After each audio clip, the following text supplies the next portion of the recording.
Quand tu as entre 15 et 20 ans, perdre 2000 € que ton père t'a confié, bah, ça fait quand même mal, quoi.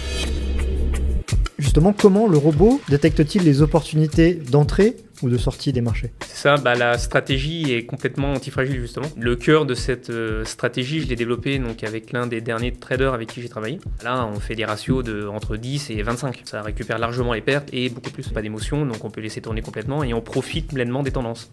C'est ce qui donne justement cette approche antifragile au niveau de la stratégie. Construire un robot sur le price action, par contre, c'est beaucoup plus compliqué. La petite copine du moment aussi en avait marre, donc du coup, on s'est dit au revoir et puis moi j'ai continué ma route. Donc il y a forcément des harmonies justement qui se mettent en place, mais j'ai quand même continué à faire mes robots et jusqu'à maintenant, quoi. 20 ans de développement, une approche révolutionnaire qui défie les conventions du trading. Découvrez les secrets de Smash Dragon, le robot qui transforme la volatilité des marchés en opportunité. Une interview exclusive avec son créateur qui va changer votre vision du trading automatique. Et Guillaume, qu'est-ce qui t'a poussé à développer un robot de trading automatique ? Alors ça remonte à donc, il y a environ une vingtaine d'années. Je recherchais en fait à faire des gains faciles sur Internet à l'époque, donc c'était au début des années 2000. Donc j'avais commencé avec des panneaux publicitaires, des choses comme ça. Bon, ça faisait pas grand-chose, mais je démarrais comme ça. Ensuite, j'ai basculé sur ce qu'on appelle les HYP. Donc ça, c'est des sortes de placements, alors c'est que des scams en général, c'est des sortes de placements où on met des petites sommes et puis c'est des sortes de Ponzi en fait, des schémas de Ponzi à répétition. Donc je me suis intéressé à ça, je me suis renseigné auprès de ça, j'ai vu que certains faisaient ou vendaient la chose en faisant du Forex. Donc je me suis ensuite intéressé au Forex. En m'intéressant au Forex, au marché du Forex, je me suis rendu compte que l'on pouvait faire des robots. J'ai mis le doigt là-dedans et puis j'ai pas arrêté jusqu'à maintenant. Donc ça fait 20 ans. D'accord, excellent. Et comment tu as continué à faire le développement en parallèle de ta carrière, le développement du robot? Alors déjà, vu que j'ai démarré il y a une vingtaine d'années, donc j'étais encore à l'école et puis ensuite étudiant. Et ensuite, j'ai commencé donc, à faire des activités après l'université. Donc comment j'ai fait en parallèle tout ça j'ai redoublé plusieurs classes plutôt. Donc déjà, forcément, je ne pouvais pas tout faire. J'ai fait quelques années aussi sans activité rémunératrice, donc sans travailler après l'école, pour avoir le temps justement de me prêter à cette activité à 100% pour développer les robots autonomes. Et puis, mais avec le temps, j'ai quand même réussi à trouver un équilibre entre les deux, où je faisais pas non plus H24 sur les développements de robots, mais en fonction de mes idées, de mon énergie, de l'ambiance de ma vie à ce moment-là, etc., j'arrivais quand même à dégager pas mal de moments, à la fois pour travailler et puis pour développer les robots. Ok. Donc les premières années de développement financées par les parents finalement pendant ce que tu étudiais. Ouais, voilà. Ouais. Pas mal, bonne idée. Et puis après, ils ont dit bon là maintenant les études c'est terminé. Ouais, à un moment fallait bien commencer à gagner. Donc la petite copine du moment aussi en avait marre. Donc du coup, on s'est dit au revoir. Et puis moi j'ai continué ma route. Mais j'ai quand même continué à faire mes robots et jusqu'à maintenant, quoi. D'accord. Et donc tu m'as dit 20 ans, on avait évoqué la dernière fois, c'est environ 9000 heures de développement, donc c'est l'équivalent d'un master, ou en tout cas d'un niveau très avancé dans quelques domaines que ce soit, quand on investit autant de temps sur un domaine. Et comment tu as maintenu ta motivation? Parce que tu dis que finalement même ta copine a été entre guillemets sacrifiée sur l'autel du développement. Alors la motivation, comme je disais, je ne le faisais pas H24 en fonction de mon énergie du moment, donc j'étais dessus sur le développement. Je faisais ce rythme-là justement parce que y a des événements dans la vie qui fait qu'on ne peut pas être tout le temps accro à quelque chose et tout le temps avec une énergie au top du top. Donc il y a forcément des harmonies justement qui se mettent en place. Et donc en fonction de tout ça, de mes énergies, du moment, et aussi donc, des rencontres et des expériences que j'ai pu faire, que ce soit des expériences à l'école, de rencontres, des sujets que j'ai pu aborder, etc., ça m'a apporté des idées pour développer d'autres types de robots, d'autres types de stratégies, et au final aboutir jusqu'au robot de maintenant, quoi. Okay. Donc, et en termes de rencontres aussi, liées directement au monde du marché, du Forex et des robots, ça, c'est les différents traders aussi que j'ai pu rencontrer sur donc, les 10-15 dernières années, avec qui j'ai pu développer tout ou partie de robots avec eux pour justement automatiser des process qu'ils voulaient automatiser. Et ça, c'est ce qui m'a apporté aussi énormément d'informations et de structuration pour le robot de maintenant, quoi. D'accord. Et quelle rencontre a débloqué ce principe d'antifragilité que tu évoques souvent et puis que tu as instillé dans ce robot? Ça, il n'y a pas vraiment eu de rencontre en fait. Ça, c'est tout le cheminement de ma vie pour aboutir jusqu'au robot. Vu que ça a été un cheminement entre guillemets chaotique, on peut le dire, en termes de développement, ça a été chaotique parce qu'il y a eu plein d'événements, plein d'allers-retours, il y a eu plein de pertes forcément, des pertes réelles, des pertes qui peuvent sembler des pertes de temps, en tout cas sur le moment. Donc c'est tout cet aspect chaotique que j'ai continué à faire et à chaque fois à continuer à persévérer, mais à chaque fois en faisant différemment, parce que sinon ça ne sert à rien. Donc c'est tout cet aspect-là qui amène forcément en fait puisque c'est une approche antifragile de la vie en fait tout simplement, donc ça amène forcément derrière à un produit qui, sa structure devient antifragile en fait. Déjà au niveau de sa structure et après au final au niveau de sa stratégie. Tu évoquais tout à l'heure les pertes. Est-ce que tu peux nous en dire un peu plus? Enfin, les gadins, c'est ça qui fait l'expérience aussi. Et puis, oui, on évite de refaire les mêmes erreurs. Comme tout débutant à l'époque, j'ai cramé plusieurs comptes. Donc, forcément, j'ai cramé plusieurs comptes. Et pas que mon compte aussi. Il y avait le compte de mon père aussi. D'accord. De mon frère aussi. Donc, on va dire j'ai un peu d'expérience communautaire en termes de pertes communautaires aussi, de ce point de vue-là. Donc, mais bon, c'est des aléas. Alors, ça n'a pas été catastrophique. Hein. Tout est à chaque fois mesuré et c'est pas des pertes qui pénalisent le chemin de vie. Mais c'est quand même des pertes. Et quand tu as entre 15 et 20 ans, perdre 2000 euros que ton père t'a confié, ça fait quand même mal, quoi. Ouais. Tu as la responsabilité derrière, donc ça fait quand même mal d'annoncer la nouvelle. Et en termes de confiance, tes parents, qu'est-ce qu'ils en pensaient? Qu'est-ce qu'ils en pensent aujourd'hui? À l'époque, je pense qu'à la base, ils m'ont donné ça aussi plus sans forcément y compter dessus, hein, déjà, mais quand même, annoncer une perte, c'est jamais plaisant. Par contre, quand ils voient le recul jusqu'à maintenant, ils considèrent peut-être plus ça comme un investissement. Donc, la dernière fois, tu m'as dit aussi que la stratégie que tu avais choisie était basée sur une acceptation de petites pertes. Est-ce que tu peux nous en dire un peu plus sur ces stratégies de trade que tu as du coup implémentées dans le robot? C'est ça, la stratégie est complètement antifragile justement.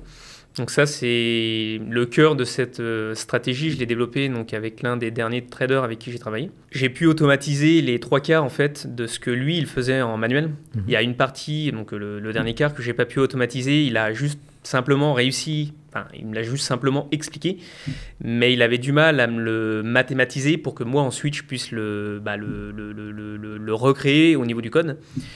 Mais il y a au moins quand même les 3/4 que j'ai pu créer à 100% comme lui il le faisait dans son esprit avec son PC, tout simplement. Son approche structurelle que j'ai pu automatiser fait que tu peux avoir, donc, tu as en général quelques pertes avant un retournement de tendance, et quand la tendance s'installe, c'est là que tu récupères donc largement toutes tes pertes et beaucoup plus justement. Donc c'est ce qu'on appelle le bénéfice risque, justement, qui est très important en moyenne sur on va dire, par ordre, déjà, il est important.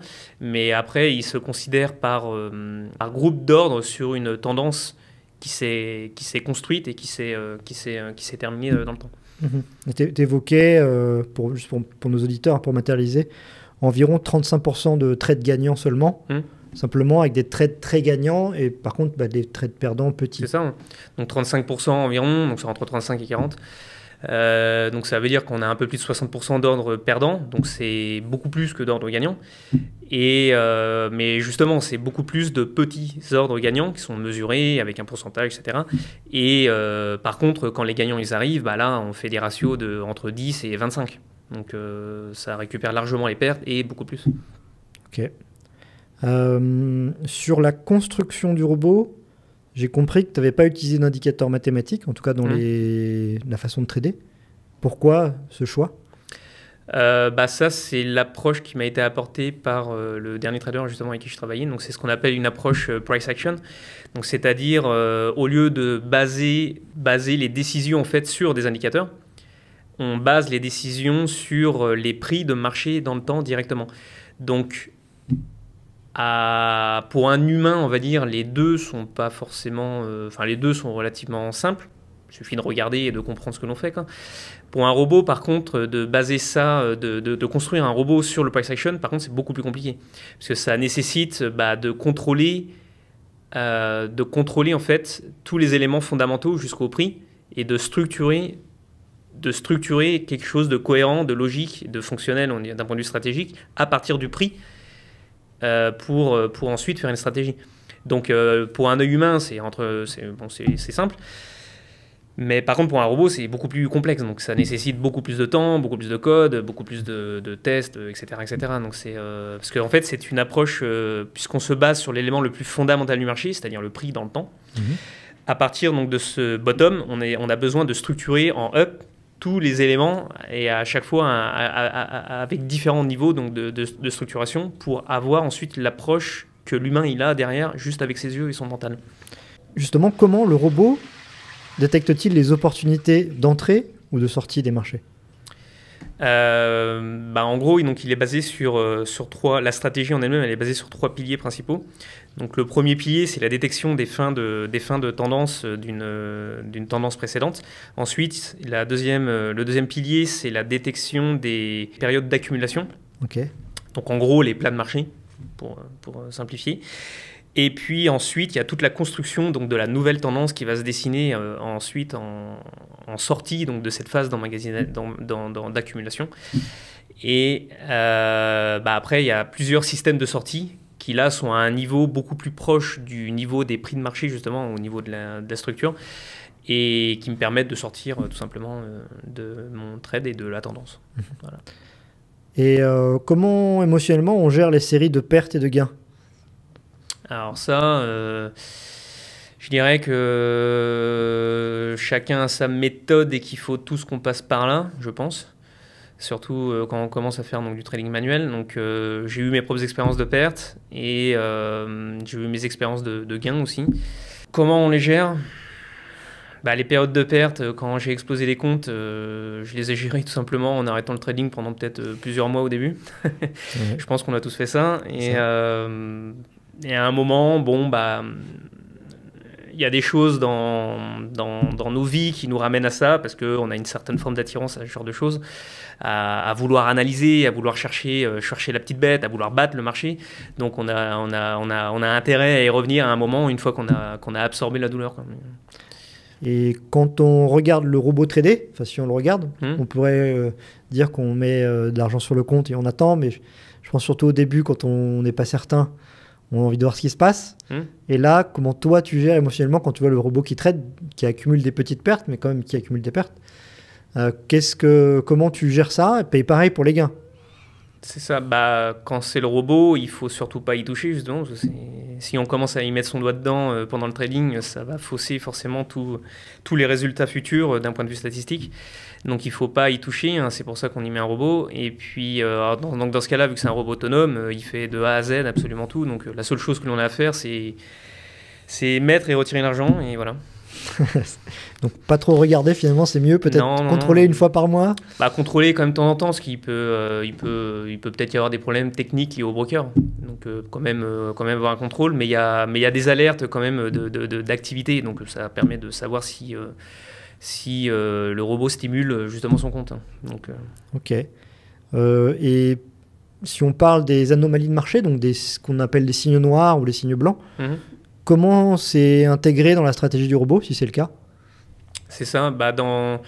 C'est une stratégie qui a une approche donc antifragile. Donc justement, elle bénéficie de ce qu'on appelle des signes blancs dans ce cas-là, parce que ça va à l'avantage du trader.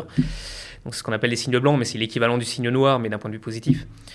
Et alors comment elle en bénéficie? C'est vraiment d'un point de vue structurel, puisqu'on a une approche de recherche des retournements de marché en détectant donc les fins de tendance, les phases d'accumulation. On fait ensuite d'un point de vue stratégique, donc des ouvertures qu'on estime bonnes d'un point de vue signaux. Et alors c'est là justement où il peut y avoir 2, 3, 4, 5 pertes même peut-être. Alors c'est pas forcément des pertes complètes par rapport à ce que l'on a estimé au moment de l'ouverture d'ordre, parce qu'il y a des systèmes de sécurité pour fermer les ordres de manière rapide et courte pour éviter de faire languir justement les pertes. Donc on sort rapidement dès que ça commence à mal tourner, et par contre, tant que ça tourne bien, on laisse tourner, et là, vu que c'est un robot, il n'y a pas d'émotion, donc on peut laisser tourner complètement, et on profite pleinement des tendances. C'est ce qui donne justement cette approche antifragile au niveau de la stratégie. Ok, très clair. Merci Guillaume. Donc si vous voulez gagner de l'argent sur les marchés en profitant des 20 ans d'expérience de Guillaume, le tout en ne payant que si vous gagnez, ça ne vous coûte rien de l'essayer. On vous explique ça dans la prochaine vidéo. Vous trouvez le lien pour vous inscrire sur la liste d'attente dans la description de cette vidéo. Merci Guillaume et à bientôt pour le prochain épisode. Merci.